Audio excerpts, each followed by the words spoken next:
went too deep into the alley, and some guy, after I finished peeing, I went out, and this guy started to strangle me from behind.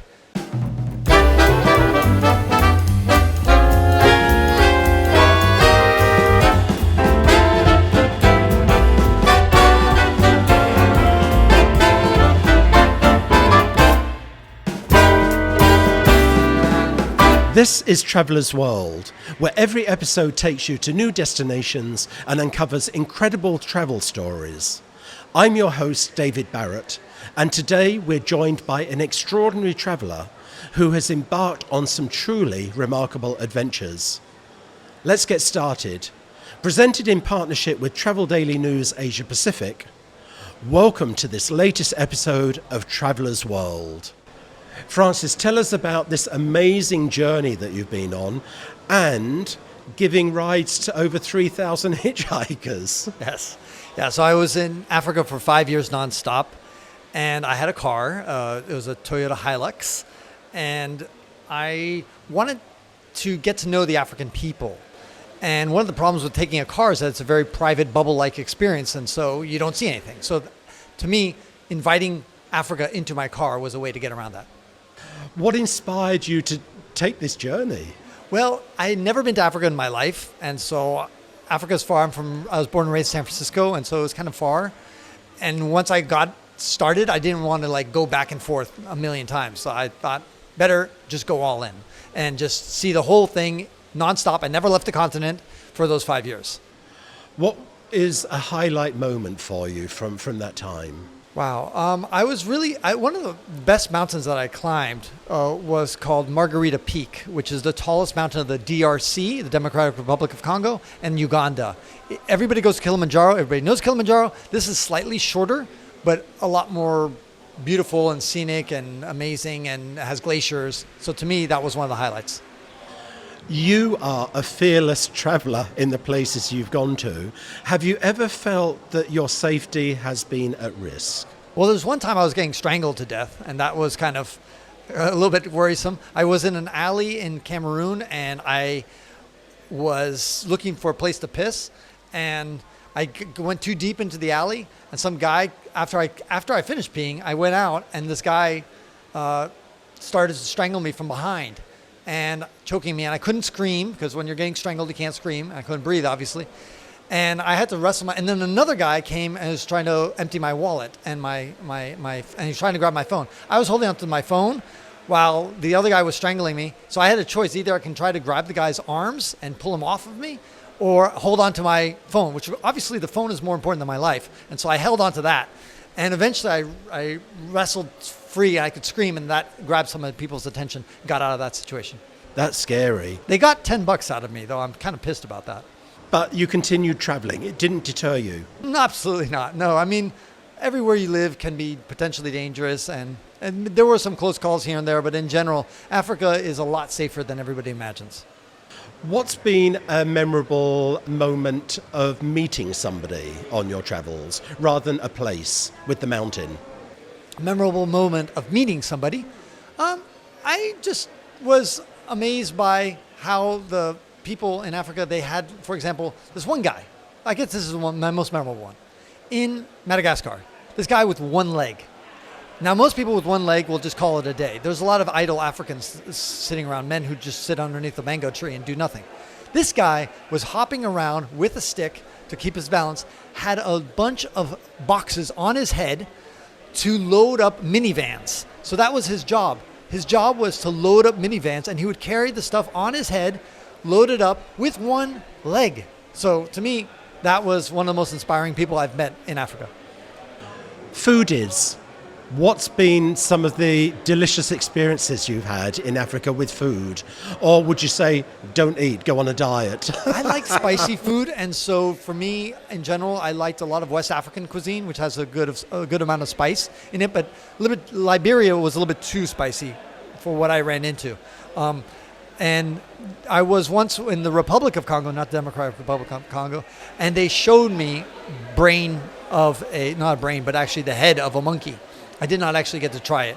Also snake. But in general, Africans are just as boring as the rest of us. They eat, chicken and meat and that kind of stuff, and fish, of course. Having had this amazing experience of 5 years in the African continent, would you choose another continent now and then say, right, I'm going to focus on that? Or are your travels done and it's goodbye, I'm back home? I'm at 127 countries right now, and so I want to see them all.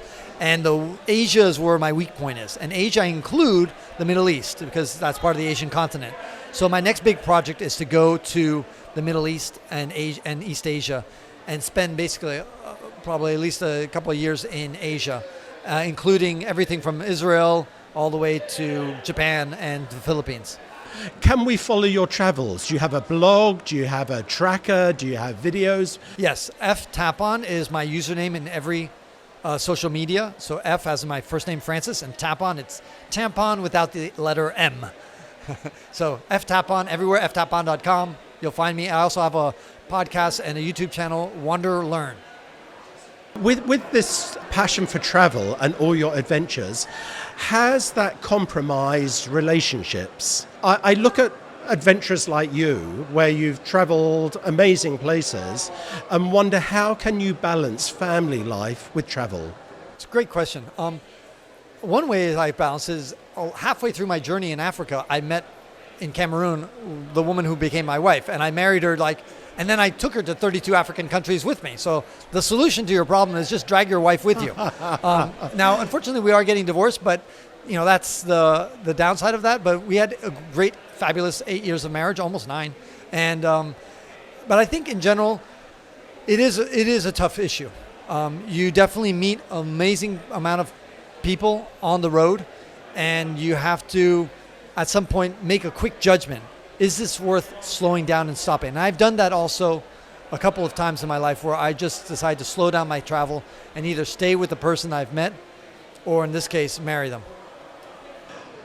When did you first have the passion for travel? Do you remember from a very young age, or was it suddenly, hey, I'm doing a boring job and I need to get out there and see the world? My mom is from Chile, my father's French, and I was born in San Francisco. So I was right from the get-go, I had 3 passports, Chile, France, and US. And they took me as an infant to see France and Chile, and I would go to Chile many times as my life. So even before I could remember, I was traveling. And so I think that was kind of the impetus. Also, my father, he imported merchandise from Latin America, so he traveled extensively, and I think maybe it just rubbed off on me one way or another. But it's in my DNA. There's a lot of talk about the 193, counting countries, chasing 193. Is that something that you would consider? Is it something I want? Yeah, of course. Yeah. I mean, I'm not in a rush. So I've been, I took 5 years in Africa to visit 54 countries. I certainly didn't need that much time. That was averaging 2 months per country. Certainly don't need to do that. It's 2 months per country because I actually spent 8 years in Africa. Because after my 5 years, I spent another 3 years in Africa. So a total 8 years. It works out to about 2 months per country. So I'm not on a fast-paced travel. I'm very slow, but ultimately, yes, I would like to go to all 193, and then after that, there's several countries that I would love to revisit. For somebody traveling to Africa, should we pack peanuts, a good book, and a gun? Or should we leave out the gun? Yeah, you don't need a gun. It's not scary at all. I went to Africa. I didn't have anything, and no weapon, and nobody really pointed a gun at me. So you actually have to have a different thing. You have to have an open heart. You have to have an open mind. So a gun is an aggressive thing. You want to have an open heart, open mind, and realize that the world doesn't think like you. They have different values. And to just be open to different food, different ways of behaving, and just adapt. Be flexible. I'm trying to understand why Africa, like you're in the US and suddenly you say, I have to go to Africa. Why? Well, it goes back to my quest to go to all 193. And so as a result, I looked at Africa and it was like, there's 54 countries I have not been to. So that was my impetus there. Okay. And finally, a piece of advice you could give to somebody starting out on the 193 challenge, what would you say to them? Start local. In other words, unfortunately, the United States, for example, is a big country, so you got to travel quite a distance often to get to either Canada or Mexico. But in general, start with I would say more locally, just start traveling locally and get used to that. And just start small. It's not that hard. And most of all, the biggest advice is do not be afraid. Mm-hmm. The world is not as scary as it looks in the news. That's my biggest advice. Just be courageous. it's not as bad as it looks out there. I've been to some crazy situations, and in the end, it all works out. And in general, that's true with everybody else I know who travels extensively. I have to squeeze in a quick question, and that is, with all these hitchhikers, over 3,000 hitchhikers that you've given lifts to in Africa, what's the funniest moment? The funniest moment? That's funny. I to me, it's just funny to me, like how much they pack into the car. Like I had at one point 11 people in my car. They were literally on the roof, just holding onto the roof and that kind of stuff. Just the adaptability of the Africans, and when they need a ride, they will take it no matter what. Francis, thanks so much for being with us today for Traveller's World. Keep up the travels and the fearless approach you have to the world. Thanks so much for being here today. My pleasure. Thank you. Okay. Cut.